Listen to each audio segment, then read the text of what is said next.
right, cool. Brutal Monkey Entertainment. We're about to review one of my favorite movies of all time, Blood In, Blood Out. Oh, yeah. Now that's a real gem. Okay, so the synopsis of this pretty much is really it's about three family members. That's what it focuses on. But this is really a story of redemption, the redemption of those three. Um, two cousins, uh, three cousins, two brothers, one being a stepbrother. They're all in a gang and all trying to prove themselves being young and wild. Some bad things kind of happen. They get caught up in the gang life and all take separate paths from that point. My main man right there in the red, he ends up going to prison. Dude in the blue ends up going into the military. They both end up getting arrested for shooting someone. The reason they end up shooting this particular person is because the cousin and brother of these two actually had a gang break his back over a what the hell is them things? Fire hydrant. They picked him up and slammed him over a fire hydrant, severed his spine. The next day, they came over and pretty much shot him up. This movie is extremely long. Well, for the time, it was extremely long, but now thanks to Star Wars and crap like that, 3 hour movies aren't a thing. But this movie pretty much spans 30 years. The trials and tribulations of those three. One is estranged, the other one who went into the military ends up becoming a cop, starts out as undercover, and the other one ends up doing about 10 years in jail. And you kind of see how they all relate, even though they are far apart, they are still together. And that's really what the movie is about, that family dynamic, no matter what. And I believe even at the end, there's a speech, something like that. The two brothers say that to each other. You hate him, but y'all have the same blood flowing through your veins. He's still you, even though you hate you. But that's kind of what kept you going this whole time. He was like, trust me, I understand. I fed mine through a needle for 10 years. That kind of sums up the main family dynamic. Yeah, this movie was great.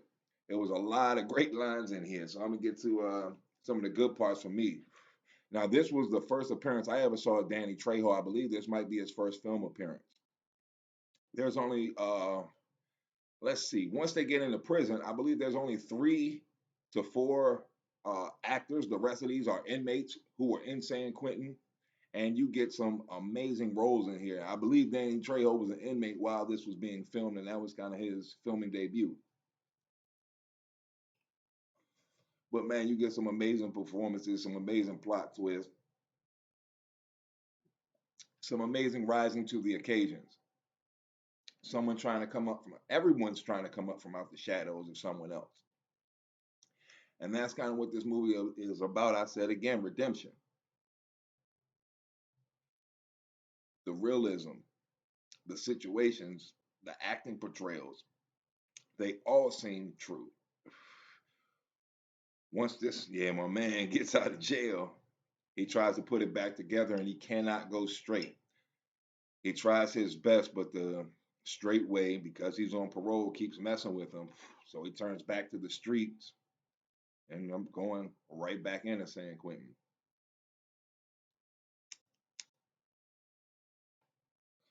The subplot of this is pretty nice too. Pretty nice.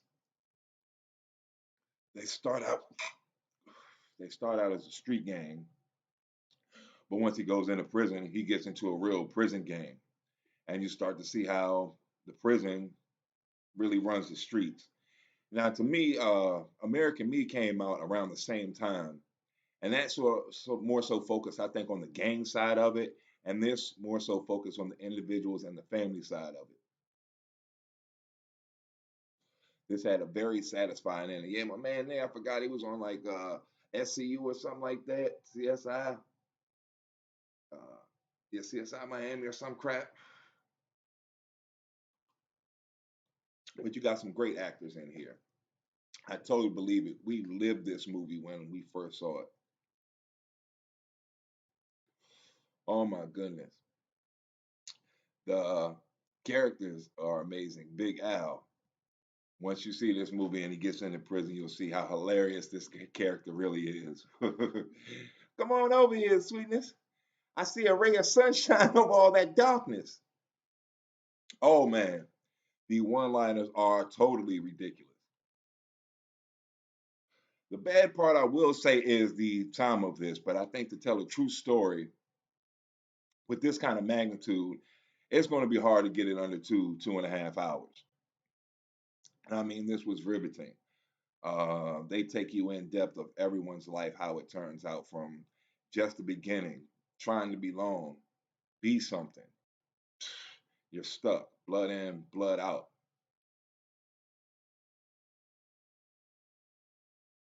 All right, thank you. My man takes over the gang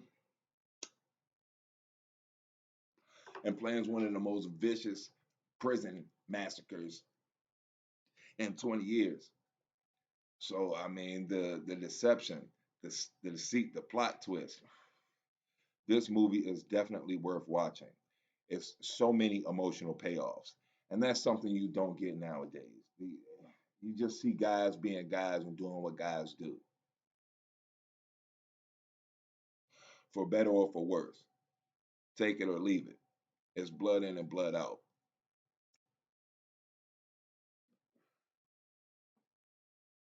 So definitely the highlights for me, I think, are the two main plot twists. There's a seize of power that, I mean, nobody really sees coming. The character arc from this guy becoming a meek wannabe, like in the cartoon, it was the big dog and the little dog. What are we gonna do today, Spike? What are we gonna do today? That was him to his cousin, and he comes and takes over and becomes a leader of one of the most vicious gangs in the jail, and he sets them up in a position to kind of run not only that jail but other jails and the state. Phenomenal, phenomenal, phenomenal.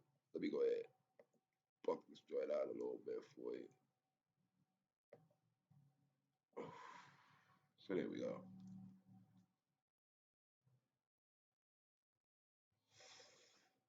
Like I said, the lines, the meaning of this. There's a underlying a family in this that I think gives it a lot of weight and validity to the impact of the things that happen to the people. There is true impact with every decision being made in here, and it really replicates life to me. It's living, it's breathing, the goals are real. This is everyone. I miss that from movies. This ran me through every gamut of emotions. This had me laughing. This had me crying in a literal sense. It was very sad. A lot of parts are very sad. It made me hype. It made me empathetic. It made me sympathetic. It opened my eyes to a whole new world. It was so much that I got out of this movie. You really get to see how friends really aren't your friends. And even if people are family, they will still make hardened decisions against you. Let me run that back. This brings back so many good memories to me.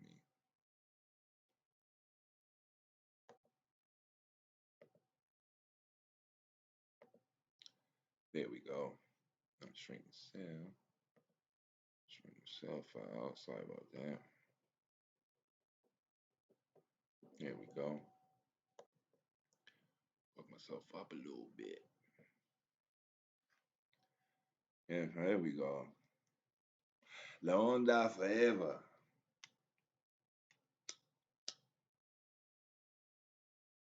Vatos Locos forever. La Onda was the prison gang, while those locos was the street gang.